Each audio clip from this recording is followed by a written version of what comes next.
Otherwise, it's going to bind us to this material world. So in the 4th chapter, now Krishna is also going to teach us about this yajna. We are going to study a lot of different types of yajnas. But now Krishna is in the beginning of the 4th chapter, Krishna is teaching us the importance of this Bhagavad Gita knowledge, jnana. So yajna, jnana. They rhyme each other. They rhyme very well. Yajna and jnana. So with jnana, we will be able to perform yajna. Without jnana, we don't know how to perform yajna. Because yajna means it has to be offered unto Krishna. That's what is called yajna. Anything we are not attached to the results and we are doing it only to please Krishna, that is called yajna. And once we have the knowledge of this Bhagavad Gita, once we have this jnana, then we will be able to perform all our activities as yajna. Everything. That's why Krishna is saying that Sarvam Karma Akilam Partha Jnane Parisamapyati. All kinds of yajnas will culminate at the knowledge. So this knowledge is the key thing. That's what we are gaining. That's what we are gaining, the knowledge of Bhagavad Gita. Once we have the complete knowledge of Bhagavad Gita, then we know how to perform all kinds of yajnas. That's what Sarve Pyete Yajnavito. Sarve Pyeto Yajnavito Yajnakshapita Kalmasagam Yajnasistamrita Bijo Yanti Brahma Sanatana. Yajnasistamrita Bijo Yanti Brahma Sanatana. So if we know Vido means if you know the knowledge, if you have the knowledge of this Bhagavad Gita, if you know what are the different kinds of yajnas, then if we perform those yajnas, then we will be able to Yanti Brahma Sanatana. So we will be able to go to the permanent abode. That's what Yanti means. We will be able to enter the supreme abode, Krishna's permanent place. So knowledge, jnana, and we need to have this jnana and then perform yajna and then go to Krishna. So that's why Krishna is also known as Yajna Purusha. So Krishna is also Yajna Purusha. He is the enjoyer of all sacrifices. Bhoktaram Yajna Tapasa. Bhoktaram Yajna Tapasam. I am the enjoyer of all yajnas. So that way we understand from Bhagavad Gita very clearly that everything should be done for Krishna.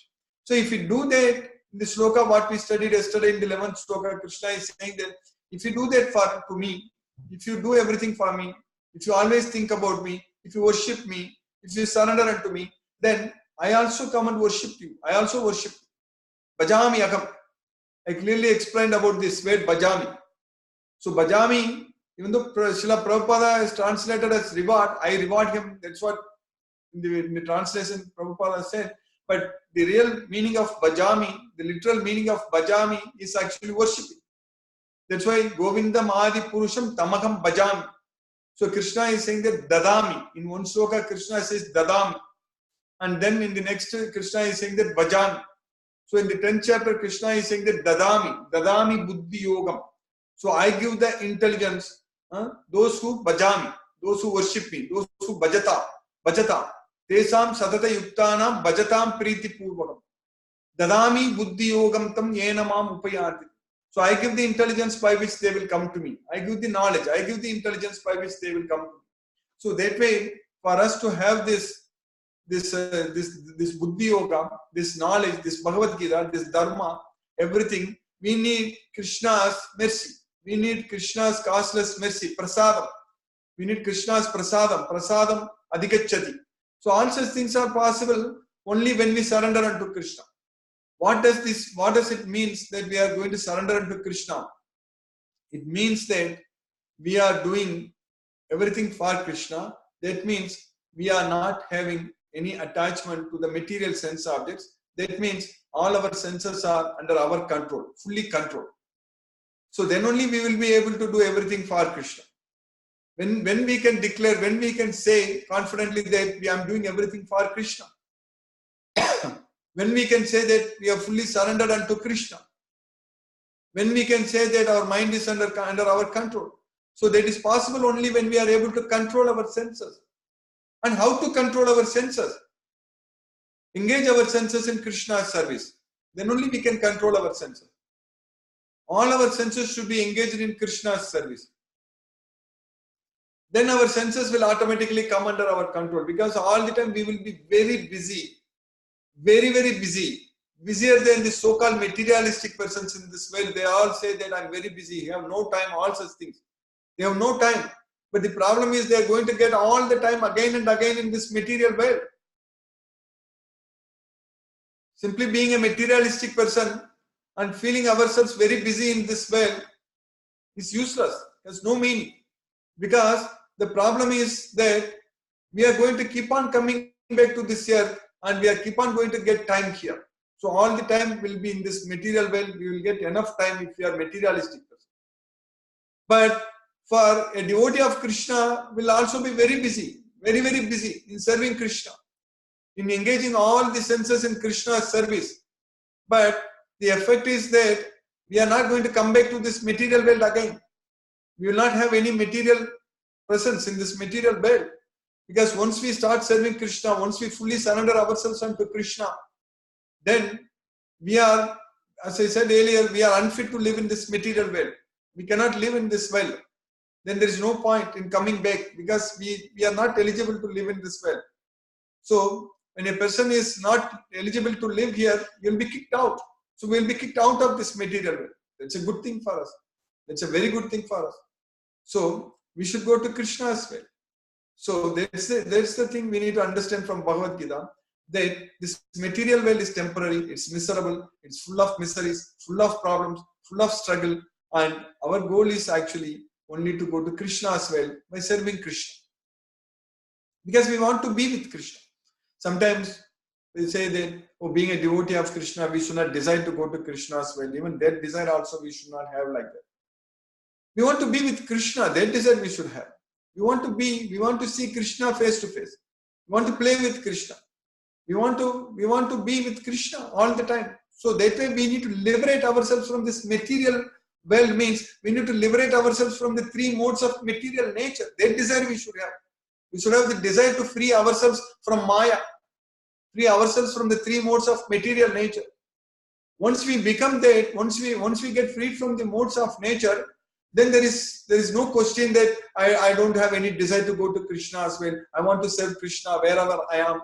So that is not going to apply. Because once we free ourselves from the modes of material nature, then Krishna will take care of us. Then we are not going to be in this material world again. That's what Krishna is saying again and again in Bhagavad Gita, that if you worship me, if you think of me, then you will come to me. You will come to me. That's what Krishna is keep on saying that. So when a person is a full devotee of Krishna, all the time worshipping Krishna, completely free from the three modes of material nature, then that person will go to Krishna as well. So now is the time for us to serve all the society, serve Krishna here in this material world. Now we need to make use of this opportunity to serve Krishna. Then we will be able to go to Krishna as well.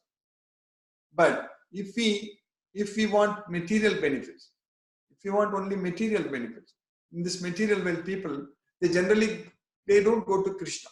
Because we cannot go to Krishna and ask him that I want this, I want that, give me good grades, give me good job, give me this, give me that, and all. We cannot ask Krishna. Because Krishna is asking us that you come to me, you come to my place, don't stay here. That's what Krishna is asking us. So we cannot go to Krishna and say that, Krishna, I don't want to remember you, I don't want to come to your place, I want to be happy in this material world. So give me this, give me that, and all. It's not going to work out. Anyhow, everything is coming from Krishna only. That we need to understand. Everything is coming from Krishna only. But if we go to Krishna, we automatically will fall in love with Krishna. Then we will not ask anything else from Krishna, because we will ask only Krishna himself. We want only Krishna, nothing else. So that way, that is the benefit of going to Krishna. That is the important thing we need to understand, that if you go and worship Krishna, then we'll get Krishna himself. We'll go to Krishna as well. But if you go to other gods and ask for something, then we will be like less intelligent persons. Alpamedasam. Krishna is saying that Antavatu palam tesam tadbhavati alpamedasam devan devayayo yanti madbhaktaga yanti mamapi.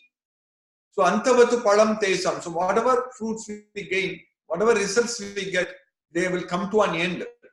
So the results we get by going to other gods, other demigods, other gods, other devatas. In fact, all those results are given by Krishna only. No God has got full control. No God can give us anything. They all have to get it from Krishna only and give to us. Mayaiva vigitan gita. Everything. Sataya saddaya yuktava tasya radhanam igate labate cha tadaka kaman mayaiva vigitan gita.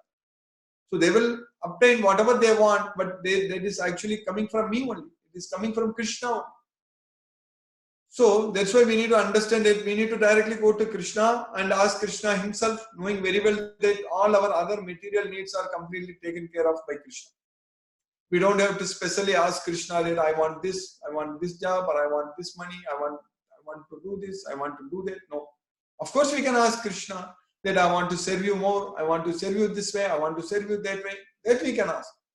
That is very nice. That's very good. So all the time for the devotees, all the time in their mind, thinking will be all the time how I can serve Krishna, how I can go and make more devotees, how I can spread the Krishna's message of Bhagavad Gita. So that's what will be running in our mind all the time. Service to Krishna. Not asking about how I can become a millionaire or billionaire, all such things. Of course, we can also think like that. We can also ask like that. But the point is that if you want to become a billionaire, for Krishna, so that we can make more devotees, so that we can use more money, we will have more money, we will make more devotees. We can spread Krishna's message even very nicely. So that way it will become Krishna's service. So that way we want to achieve whatever we want in this material way. So there is no concern. There is no need to worry about it. We need to gain whatever we can, materially speaking also. But we have to utilize all such things only in Krishna's service. Otherwise it is totally waste. Otherwise, even if we have millions or billions in our account, when we die, that's it. When we leave this body, that's it. Everything is gone. But Krishna is with us. Rather, if we got Krishna with us, then if we die, we'll go to Krishna's well. We will not come back to this material world again. So that's why in the next sloka, Krishna is saying that, in the previous sloka, what we studied in the 11th sloka yesterday, Krishna is saying that if you surrender unto me, I will also worship you. Yayata mam prabatyante tam stadeva bhajamyakam. Mama vartamanu vartante manushya partha sarvas. But if you go and worship into other gods, then you will get whatever you want it. But that's not permanent. Kangshantaga karmanam siddhim yajantaiha devata shipramhi manushe loke siddhir bhavati karmaja. So in order to achieve success in our efforts, karmanam siddhim, kangshantaga, desiring to get what we want, materially speaking. Kangshantaga karmanam siddhim. When we want to serve Krishna, we want to work for Krishna. Of course we want the results. Of course we want success. But we should not be thinking about that. We should just do our level best. Like Arjuna fought for Krishna. He used all his skills. So he fought very, very nicely as a very good warrior. So, but he got the victory for Krishna. Because the important point, Arjuna understood that there he is simply not fighting. Krishna is already arranged everything.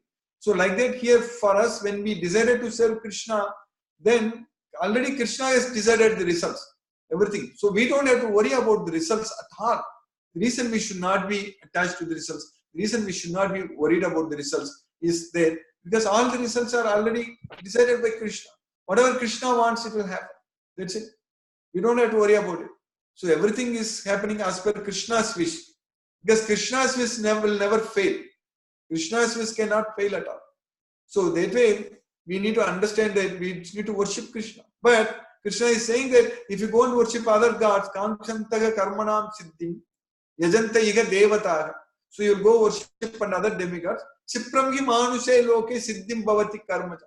So very quickly you will attain what you want, materially speaking also, if you go to other gods. Because Krishna has given them the powers. Everything is coming from Krishna and Krishna has given them all the powers to give what we want. That's what we studied in the 3rd chapter. Devan bhavayatanena te deva bhavayantuvaga parasparam bhavayantaga sreyaga paramavapsya. So if we try to please the demigods, they are pleased and they will give us what we want. So that's what Krishna is saying there. Chipramgi manuse loke siddhit bhavati karma. But that siddhi, that's not permanent. That's not good. That's not permanent. Because that's what in the 7th chapter Krishna is saying that Anthavatu palam tesam tadbhavati alpametasam. That palam, those results, those fruits, they will come to an end. Anthavatu. Anta means it comes to an end. Adi antava, adi ant. It is beginning and end. So whatever the material sense enjoyment we are trying to achieve in this way, Egi samsparsa jabhoga dukkha yone yevate adi antavantava kaunte. It has got beginning and end. So the results will come to an end. So we are not going to get permanent results by worshipping any other gods. Only by worshipping Krishna, only by praying to Krishna, only by serving Krishna, only by doing everything for the satisfaction of Krishna, we are going to get permanent results. Otherwise, everything is temporary. So that way, by Krishna's mercy today, we finish the next sloka number 12 in the 4th chapter, and we'll continue to study tomorrow. Hare Krishna.